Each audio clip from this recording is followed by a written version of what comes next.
ధనుస్సు రాశి వారికి ఈ రాశి నుండి ద్వితీయ స్థానంలో రవి, బుధుడు, శుక్రుడు, కుజుడు. ఆర్థిక వ్యయాలలో సమతుల్యత లోపించే అవకాశం ఉంటుంది. అంటే ఆదాయం బాగున్నప్పటికీ అదే విధమైనటువంటి ఖర్చులు, ఆ నిమిత్తం ఆలోచనలు, ఆ విధమైనటువంటి వాతావరణం కూడా ఉంటుంది. ఏదో ఒక శుభ కార్యక్రమం రావడం కావచ్చు, లేదా కొన్ని యొక్క స్థలాలు కావచ్చు, లేకపోతే విలువైనటువంటి ఆభరణాలు కావచ్చు, వీటి విలువ పెరిగిపోతుంది కాబట్టి ఇప్పటికన్నా మించిపోయింది ఏం లేదు, అందులో పెట్టుబడులు పెడదామన్న ఆలోచనలు కావచ్చు. ఈ విధమైనటువంటి మార్పులు ఎక్కువగా ఉంటాయి. కుటుంబ సభ్యులతో ఘర్షణ లేకుండా, విపరీతమైనటువంటి గొడవలు పడకుండా కాస్తంత నోరు అదుపులో ఉంచుకొని వ్యవహరించగలిగితే సదా శ్రేయస్కరం. ఇది గ్రహించి మెలగండి. ఇప్పుడు ఇక్కడ ఎవరిది తప్పు ఎవరిది ఒప్పు అన్న విషయం నేను ప్రస్తావించడం లేదు. కేవలం మన మాట తీరు పొందిక వలనే మంచి జరుగుతుంది. మనకు కాస్తంత ఓపిక అవసరము. ఇది మాత్రం మర్చిపోవద్దు. గతించిపోయిన వారి జ్ఞాపకార్థం దాన ధర్మాది కార్యక్రమాలను విశేషంగా చేయగలుగుతారు.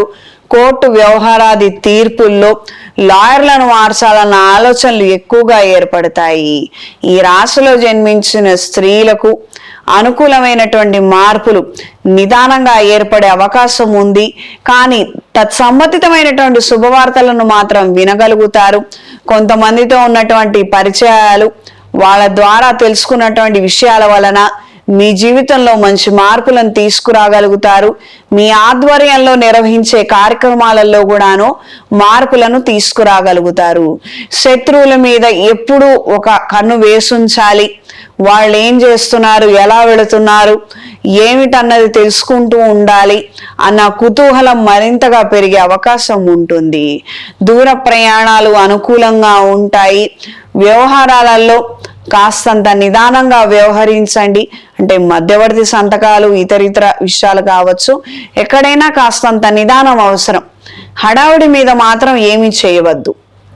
ఈ రాశిలో జన్మించిన వారికి ఈ వారం కలిసొచ్చే రంగు ఎరుపు, కలిసొచ్చే దిక్కు పడమర, కలిసొచ్చే సంఖ్య 3. ప్రతిరోజు ఆదిత్య హృదయాన్ని పఠించండి.